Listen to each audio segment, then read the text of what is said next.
Hello everyone and welcome to another Commander Tactics Deck Tech. My name is Pope. In today's video we will be taking a look at one of the commanders from the Mystic Intellect deck of the Commander 19 products. And that commander is the Wall Daddy himself, Pramikon Sky Rampart. Pramikon is a legendary 1/5 wall creature costing Jeskai, so a blue, red, and white. Pramikon reads Flying and Defender. As Pramikon Sky Rampart enters the battlefield, choose left or right. Each player may attack only the nearest opponent in the chosen direction and planeswalkers controlled by that opponent. From the moment Pramikon was announced, I knew I wanted to build a deck around this fun and unique commander. Although Pramikon is the very first legendary creature wall, I don't believe that Wall Tribal is the right direction for this deck. So that's why we are going to be exploring the theme of Spellslingers. Now this might seem a little bit weird at first, seeing as Pramikon really doesn't offer much, but what he does offer is a very strong defense. His ability makes it to where we can't be attacked except by only one opponent, and maybe we can work around it to make it to where we can't be attacked by any opponents. So after we've set up our defense and Pramikon's on the field, we are going to work on spell storming off. Through copying and storm, we are going to cast some monster spells and just do big damage out of nowhere. To ensure that we have the right cards when we need it, this deck utilizes a ton of card draw. Card draw in this deck is really vital, as not only does it give us card advantage and answers for things on the board, but it also allows us to deal damage to all of our opponents through other effects of specific cards in this deck. And to really put the icing on the cake, this entire deck tech, not including Pramikon, is under $100. The entire deck list can be found down in the description below, along with an alternate version that is less than $50. But now that we have an idea of how this deck operates, let's jump right in and taking a look at the cards that are going to benefit from all of the spells we're going to be casting, starting with Goblin, Electromancer, and Jace's Sanctum. Both of these cards are going to reduce the cost of our instants and sorcery spells, enabling us to storm more and make our X values higher. And then we have a set of cards that are going to simultaneously ping down each of our opponents, and they are Electrostatic Field, Gutter Snipe, and Thermo Alchemist. Electrostatic Field is a defender that says whenever you cast an instant or sorcery, deal damage to each opponent. Gutter Snipe is the same effect except it deals 2 damage to each opponent. And then Thermo Alchemist we can tap to ping down each opponent for 1. But whenever we cast an instant or sorcery spell, we can untap Thermal Alchemist and tap him again. Seeing as we're going to be casting a lot of spells in this deck, this damage will surely add up over time and allows us to circumnavigate around the combat step to kill our opponents. Then we have 3 creatures that are all going to benefit by creating tokens each time we cast an instant or sorcery, and that is Murmuring Mystic, Talran Sky Summoner, and the new Kaikar Wind's Fury. Murmuring Mystic reads whenever you cast an instant or sorcery, you create a 1/1 blue bird token. Talran creates a 2/2 blue drake, and Kaikar creates a 1/1 white spirit. Kaikar also has the added benefit of being able to generate some red mana off of our spirits. These tokens we can then use to chip down the one opponent we can attack, or act as defenders against the one opponent who might be trying to attack us. Also take note that all of these tokens are flyers. This is very relevant as you'll see cards later in the deck that give benefits to anything that has flying. And lastly, we have Saheeli, Sublime Artificer, and Impact Trimmers. Saheeli is just going to help create more tokens, 1/1 colorless servos. Her -2 isn't going to be super relevant in this deck. All we care about is that whenever we're casting our instants and sorcery spells, we're getting more tokens. And then we have Impact Tremors. Impact Tremors says whenever a creature enters the battlefield under your control, Impact Tremors deals 1 damage to each opponent. This damage will definitely add up very quickly if it is not dealt with. Pramikon already offers a very strong defense, so we want to add some more supporting cards to really take that defense to the next level. And what better way to do that than by cards like Mystic Barrier, Spark Double, and Helm of the Host. Mystic Barrier reads, when Mystic Barrier enters the battlefield or at the beginning of your upkeep, choose left or right. Each opponent may attack only the opponent seated nearest him or her in the last chosen direction, and planeswalkers controlled by that opponent. So with Pramikon on the field, if we choose left, and then we play Mystic Barrier and choose right, well, no one can attack anybody.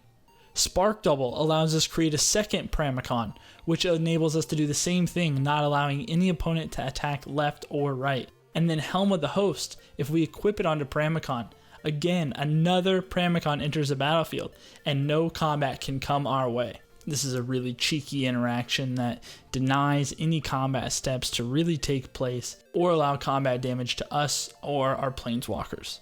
Next we have Kazmina, Enigmatic Mentor, and Gravitational Shift.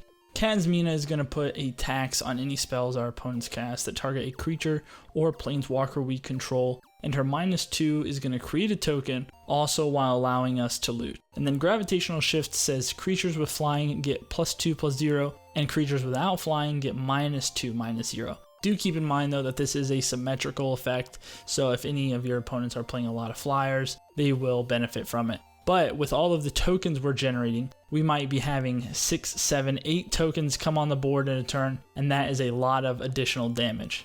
Then we have Boros Charm and Lightning Greaves. Boros Charm gives us options, but the one I really want to make mention of is the option to make our permanents gain indestructible until end of turn. In case Pramikon is about to go down or we're about to lose some important enchantments, we can use Boros Charm to keep them safe.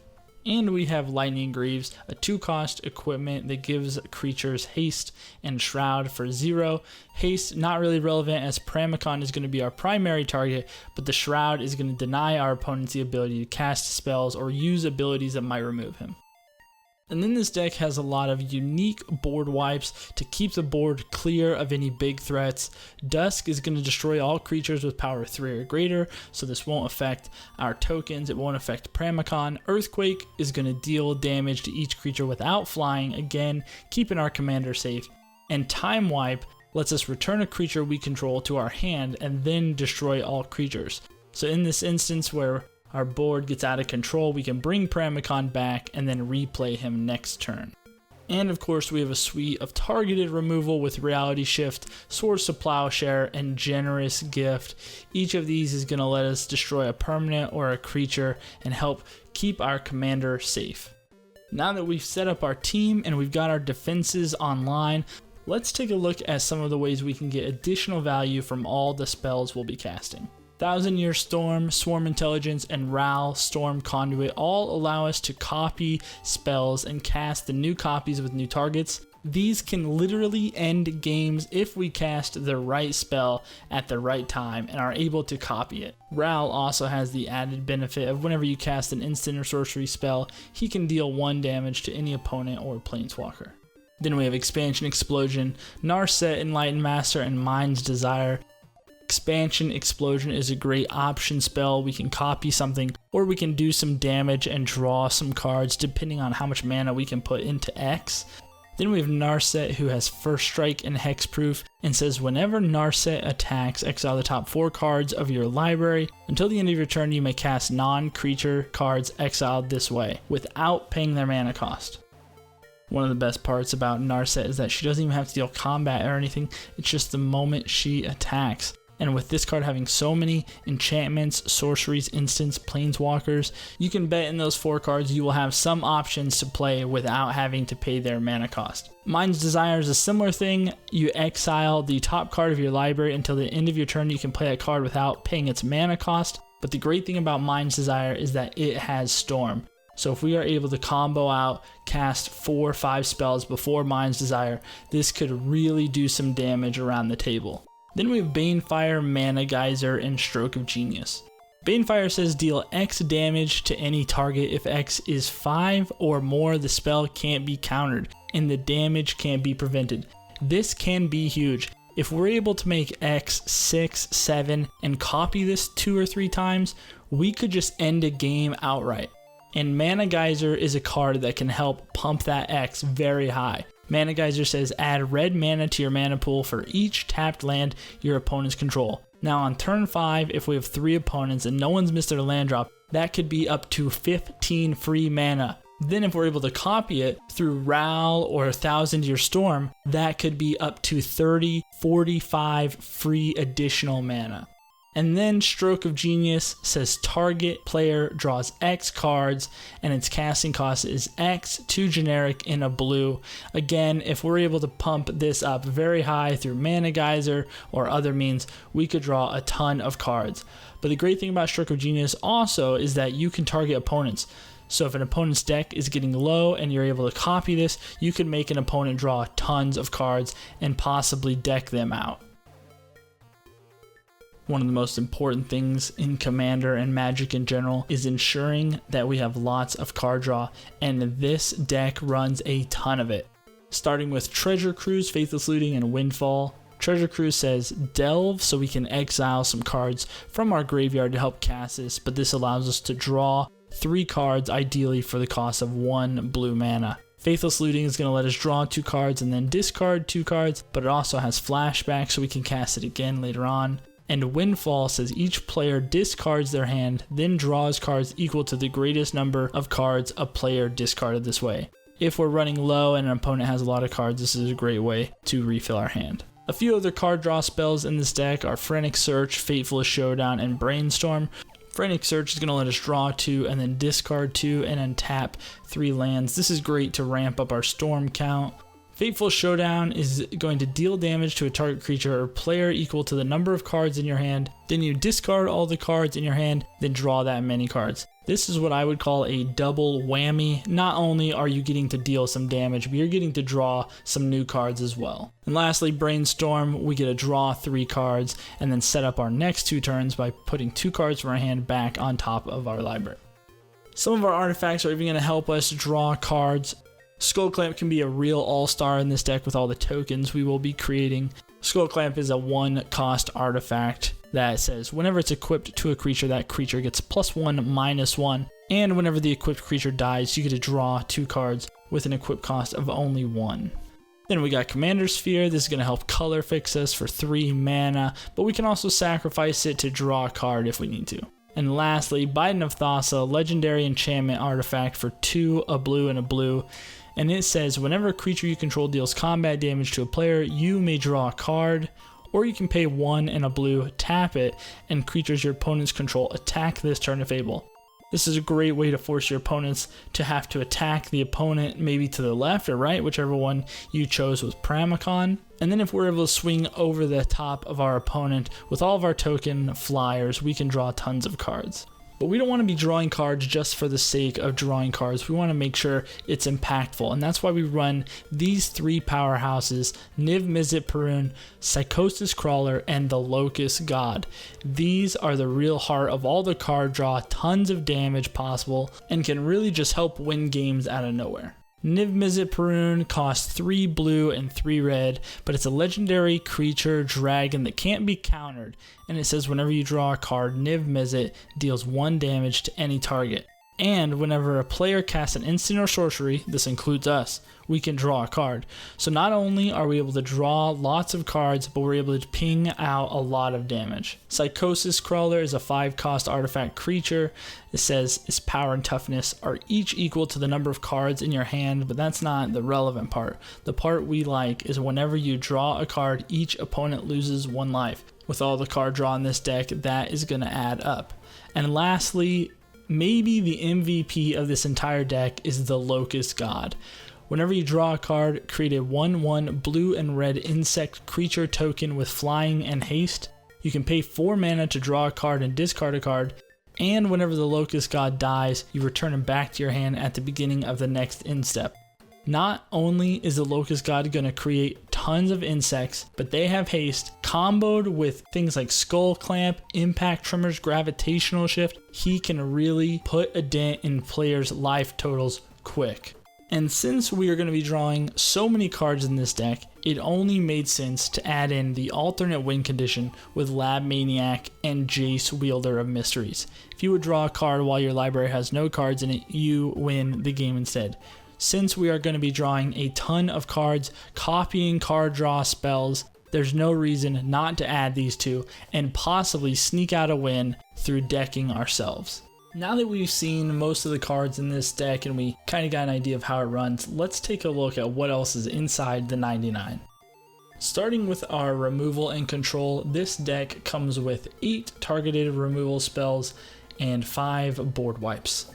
This deck also has 1 counter spell in it, that's Dovin's Veto. Depending on your playgroup, maybe you want to add more counter spells, more board wipes, but that's up to you. Then we take a look at our card draw options. In this deck, there is about 12 to 13 card draw spells. This is very important, as card draw in this deck is one of its most important properties. Then we can take a look at our ramp package. Seeing as we're not in green, we don't have a whole lot of options, but we are running 7 mana rocks, a soul ring, commander sphere, the 3 signets, and 2 of the new talismans from Modern Horizons. And lastly, we can take a look at how exactly are we going to win with this deck and what cards do we want to prioritize. Well, if we can get Banefire up big, it can't be countered. We can copy it multiple times to target multiple opponents and win outright with that. Then we have Niv Mizzet. Niv Mizzet's going to let us deal damage every time we draw. So if we use things that wheel our hand like Windfall, we'll be able to ping out a lot of people, draw a lot of cards, and have more options. Impact Tremors can be huge if it's on the board and we're able to get the Locust God out and start skull clamping our insects. It's going to give us card draw, it's going to start dealing damage to the whole board, and could really be a big source of damage. But maybe you don't want to win by just dealing damage to everyone or slowly draining everyone for their life. So I've added in a package of alternate win condition cards with Jace, Wielder of Mysteries, and Laboratory Maniac, but then I have 1 gem in here, Azer's Elocutors. Maybe you've heard of this card, maybe not, but it says, at the beginning of your upkeep, put a filibuster counter on Azer's Elocutors. Then if Azer's Elocutors has 5 or more filibuster counters on it, you win the game. Whenever a source deals damage to you, though, you have to remove a filibuster counter from Azer's Elocutors. This card is so funny and it can come out of nowhere, but it does take 5 upkeeps to win the game. So maybe you add some extra turn spells or find a way to just keep yourself safe for 5 turns and then you win. I cannot wait to sleeve this deck up and bring it to my playgroup, although I think I might cause some groaning at the table. For the full deck list on this deck and the $50 option, check the description below. And if there are any cards that you think that I missed that belong in this deck, please post them in the comments below. I'd love to hear what you think. If you enjoyed this content, make sure to hit that like button. And if you want to know when the next deck tech comes out, make sure to hit that subscribe. Thanks so much for watching, and we'll see you next time.